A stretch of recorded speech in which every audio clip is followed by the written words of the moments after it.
Boa noite, amigos. Um prazer estarmos aqui novamente para tecer algumas considerações hoje sobre o tema livre-arbítrio.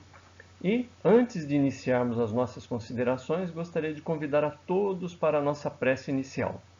Então, eu convido a todos que possamos cerrar os nossos olhos por alguns instantes, acalmar os nossos pensamentos, as nossas emoções e direcionar esses pensamentos ao nosso Mestre amado Jesus, a Deus, o nosso Pai, e pedir a eles nesse instante a proteção necessária para que possamos aproveitar bem o tema da noite, que o nosso tempo possa ser bem aproveitado, que o nosso entendimento possa se estender, de maneira a tirar o máximo dos conceitos colocados nesta noite. Mestre amado Jesus, nos ampara nesta noite e sempre. Muito obrigado. Então, gente, hoje a ideia é a gente conversar um pouquinho a respeito do tema que é livre-arbítrio. E para começar, a gente vai falar sobre a definição de livre-arbítrio, né? É algo que se fala muito dentro da casa espírita, né? Então, o que é livre-arbítrio? A gente entende como livre-arbítrio a liberdade absoluta de determinação e escolha. Ou seja, eu posso fazer aquilo que eu quiser, eu posso escolher o que eu quiser. Então, eu tenho a liberdade absoluta. E a pergunta é, será que isso é uma verdade?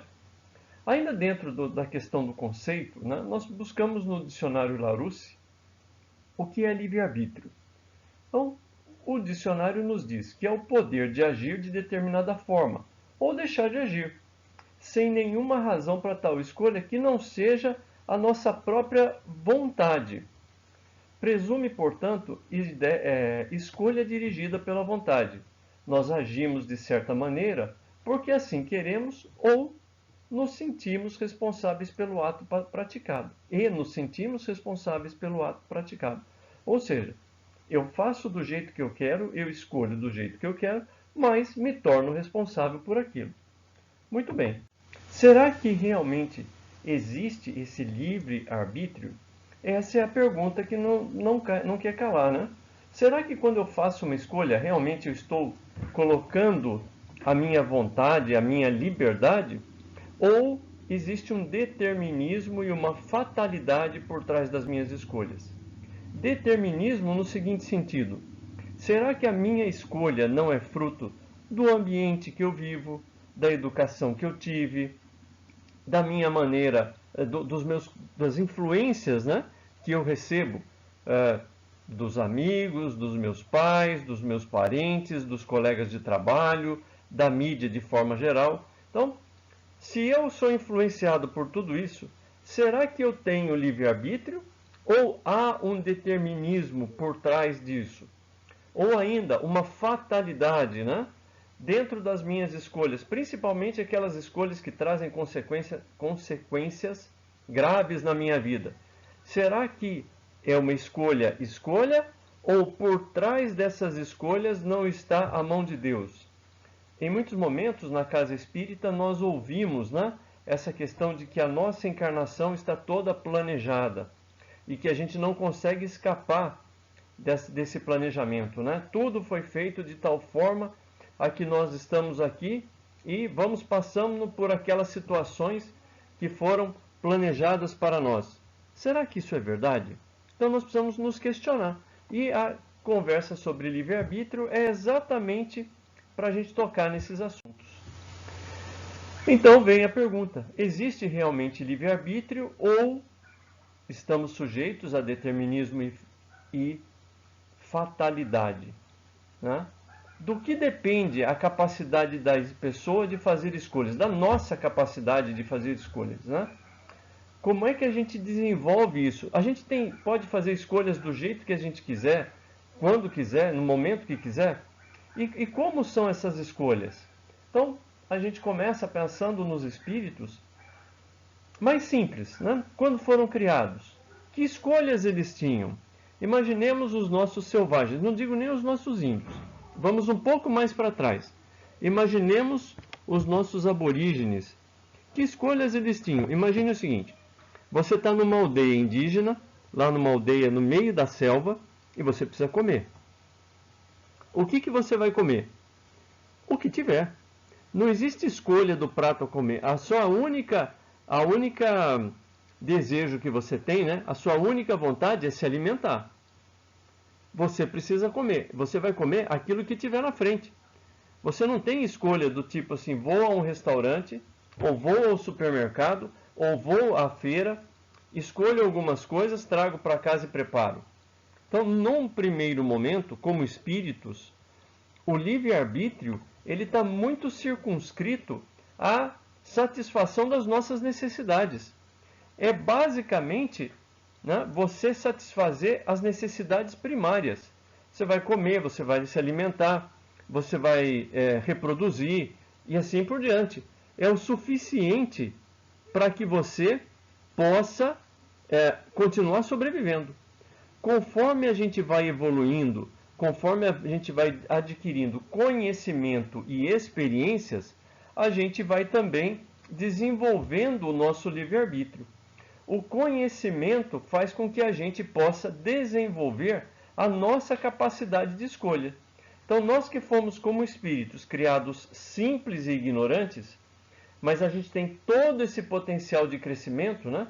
Dos anjos, né? do átomo ao arcanjo, tem toda essa escala de desenvolvimento. Então, todo esse desenvolvimento nos traz capacidade de escolha, a tal ponto de, vamos pegar a questão da comida. Hoje, por exemplo, se você quiser comer, vamos tirar fora o preço da comida, né, que é um capítulo à parte, mas, em princípio, se você quer comer, nós temos a condição de escolher vegetais, carnes, legumes, uma série de coisas, né? Você pode se empanturrar, mas você tem a capacidade de escolha. E isso uma série de outras coisas. Vamos nos lembrar de um tempo atrás, quando se falava em profissões. Há uns 40 anos atrás, a gente ouvia falar em profissões. Alguém ia para a faculdade, ou ia ser médico, ou engenheiro, ou advogado. Médico, engenheiro, advogado. Era esse o rol de profissões que você tinha. Hoje você tem centenas de profissões. Você pode fazer uma série de escolhas. O problema todo qual é? Eu posso escolher, mas eu sou responsável pelo futuro, né? Se eu escolho errado, é lógico que eu sempre tenho tempo para fazer um retorno. Posso voltar, posso desfazer uma escolha, no caso profissional, por exemplo. Mas tem coisas na vida em que a gente pode fazer uma série de escolhas, mas a gente fica responsável pelos resultados, e isso é muito importante. Nós precisamos ter em mente que nós sempre somos responsáveis pelos resultados das escolhas que fazemos, né? Eu posso me empanturrar de comida, eu posso ir a uma churrascaria, me encher de salada, né? Aquele buffet de salada que tem no início da churrascaria, que é um negócio de louco. Depois posso comer toda a carne possível e imaginável, só que a responsabilidade por passar mal é minha também, né? Não foi você que escolheu, não fui eu que escolhi me empanturrar? Beleza, o equipamento orgânico não foi feito para isso. Então, o passar mal não é culpa da churrascaria. A churrascaria está lá, para quem quiser. A culpa de passar mal de tanto comer é minha. Então, livre-arbítrio e responsabilidade pelos meus atos estão ligados de maneira íntima, é uma relação íntima, né? Escolha, responsabilidade pelo que vier dessa escolha. O livre-arbítrio é sempre proporcional à condição evolutiva do ser, ou seja, quanto mais evoluído, maior a minha capacidade de escolha, porque eu tenho mais condição de antever o futuro. Essa responsabilidade sobre o futuro, né, ela é maior a partir do momento que eu tenho mais condição de prever aquilo que vai acontecer. Quanto mais evoluído eu sou, quanto mais conhecimento eu tenho, mais condição de julgar as coisas que vão acontecer. Se eu conheço química e começo a mexer, vou num laboratório de química, conhecendo química, se eu não tomar todos os cuidados necessários e me machucar, eu sou responsável, né? É um acidente de trabalho, a responsabilidade é minha por ter feito barbeiragem, porque eu sabia dos perigos que existiam dentro de um laboratório de química. Agora, peguemos uma criança de 5 anos, coloquemos ela no laboratório de química, cheio de tubinhos e frasquinhos com líquidos coloridos. Se ela mexer naquilo, ela não sabe o que está acontecendo. Ela não consegue prever o futuro. Como é que ela vai saber que ao misturar um ácido e uma base, a reação pode ser explosiva, né? Expansível? Então, a gente não tem, né, nesse momento de 5 anos, da criança, o início das nossas existências, a gente não consegue ter essa visão de futuro do que os nossos atos vão acarretar. Porém, conforme a gente vai se desenvolvendo, a gente vai desenvolvendo essa capacidade e vai entendendo aonde os nossos atos nos levam. Então a gente precisa tomar muito cuidado com o uso do nosso livre-arbítrio. Nós podemos fazer uma série de coisas, mas lembrando que também maior será a nossa responsabilidade sobre as decisões que nós tomarmos. Quando eu não tenho conhecimento, eu sou muito pouco responsável ou não responsável. Mas se eu tenho conhecimento, a responsabilidade é muito maior. Muito se pede a quem muito se deu, né? Muito se pedirá a quem muito se deu. Então, nós precisamos tomar muito cuidado com isso. Todas as nossas ações precisam ser muito bem pensadas, porque nós assumimos uma responsabilidade perante o próximo, perante a nossa consciência.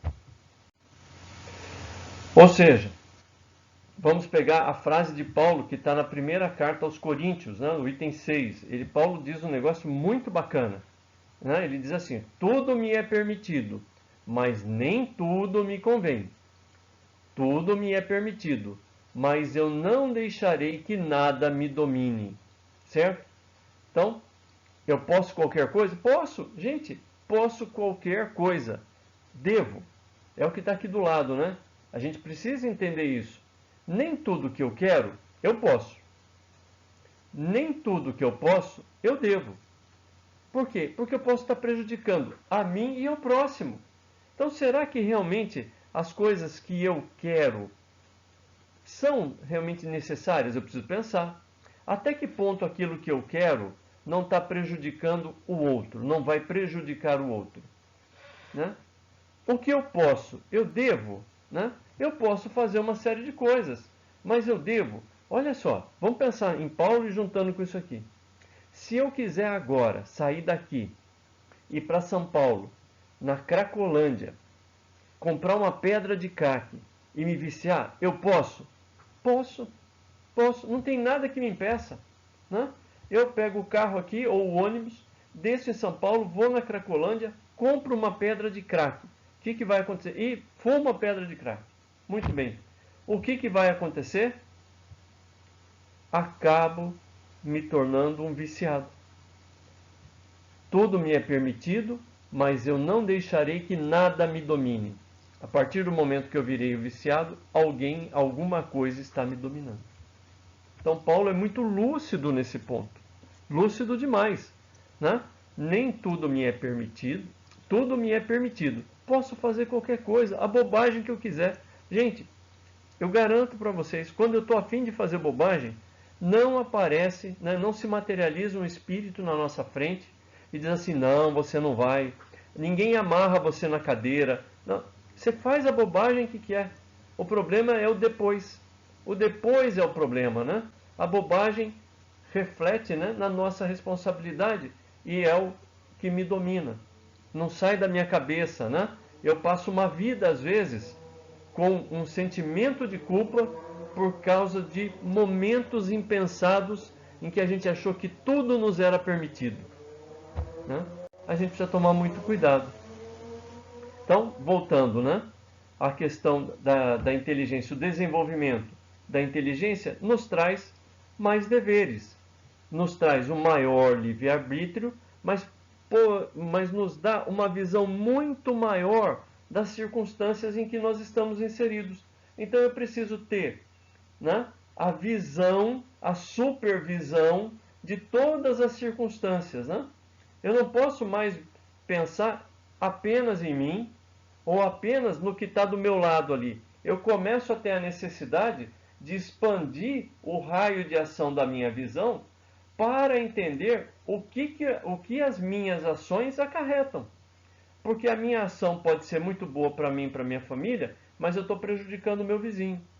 Imagine, por exemplo, que eu quisesse aumentar a minha casa e começasse a construir e invadisse o quintal do vizinho. Muito bom para mim, excelente, aumentei minha casa às custas do quintal do vizinho. Eu posso fazer isso? Me é lícito, convém? Eu vou arrumar uma encrenca danada com o meu vizinho. Vale a pena? O meu vizinho vai ser vizinho por mais alguns anos. Eu vou arrumar um problema na justiça, tudo isso. Eu posso? Posso. Me convém? É correto? Certo? Vamos lembrar Jesus, né? A quem mais for dado, mais será cobrado. Está no Evangelho de Lucas. Então, quando a gente passa a ter um conhecimento maior da vida como um todo, né? Eu preciso pensar mais nas minhas atitudes.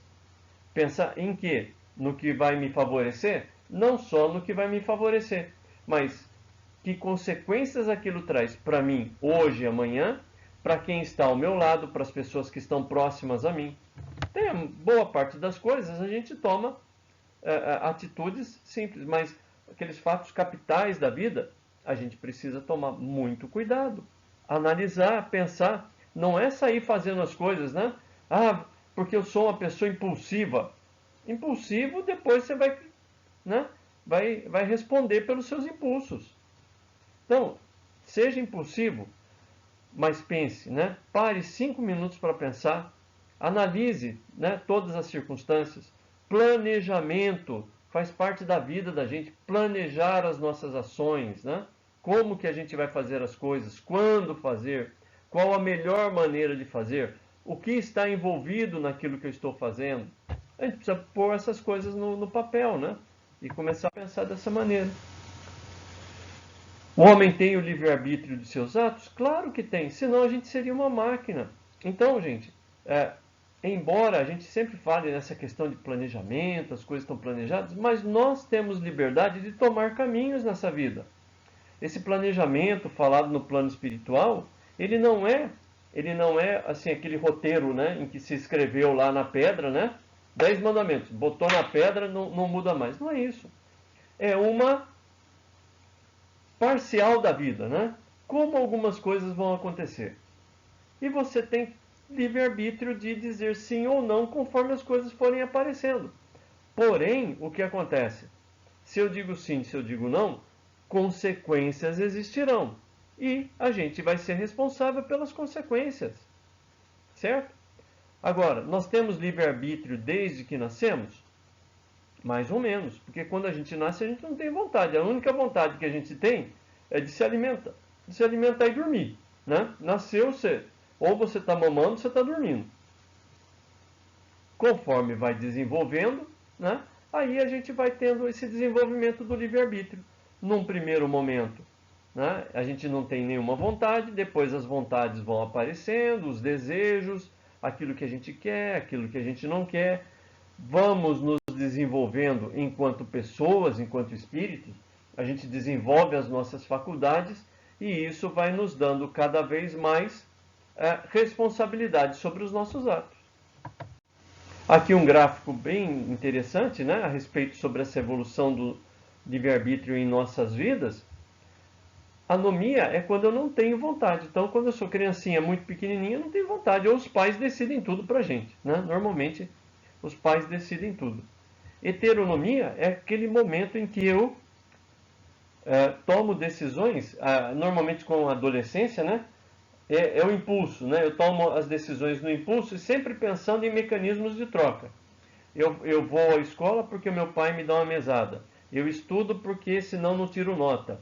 Eu faço porque é isso. Eu sempre estou trocando alguma coisa, né? E procurando me dar bem. E autonomia, quando adulto e já desenvolvido, eu passo a ter essa autonomia, ou seja, eu começo a raciocinar as coisas para tomar as decisões. Eu passo a pensar todas as minhas ações, tudo aquilo que acontece, todos os móveis, as implicações, Nem sempre a gente faz isso, a verdade é essa, né? Tem horas que a gente faz umas burradas que não tem tamanho.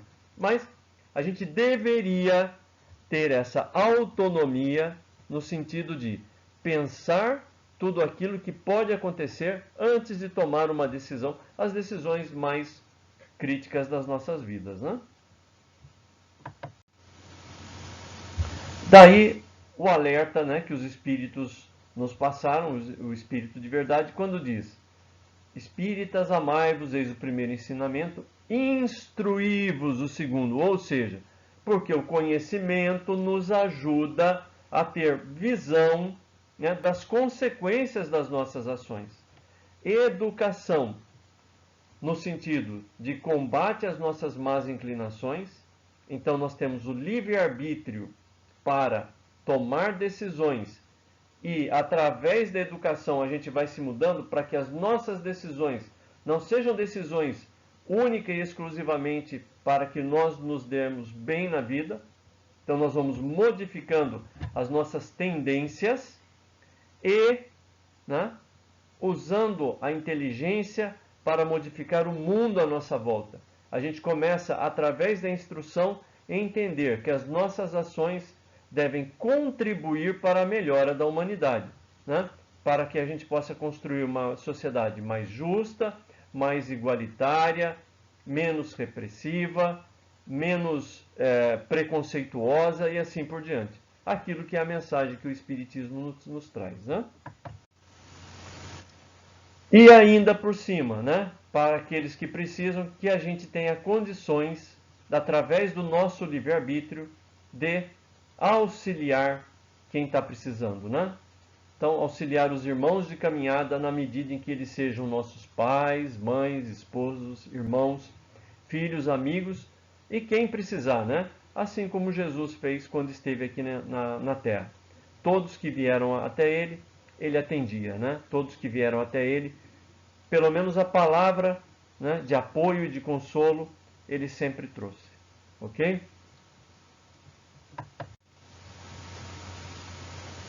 Então, voltando aqui, né? Resumo no item 872 do Livro dos Espíritos, no resumo teórico do móvel das ações humanas, sem livre-arbítrio, o homem não teria nem culpa por praticar o mal, nem mérito por praticar o bem. Ou seja, nós temos livre-arbítrio. Então, ou somos responsáveis pelo mal praticado, ou merecedores, né, em função do bem que a gente fizer. E não temos desculpas para não fazer as coisas em ordem, né? Nós hoje não podemos alegar ignorância quando a gente está falando a respeito de ações em função do próximo. Todos nós sabemos o que é certo e o que é errado.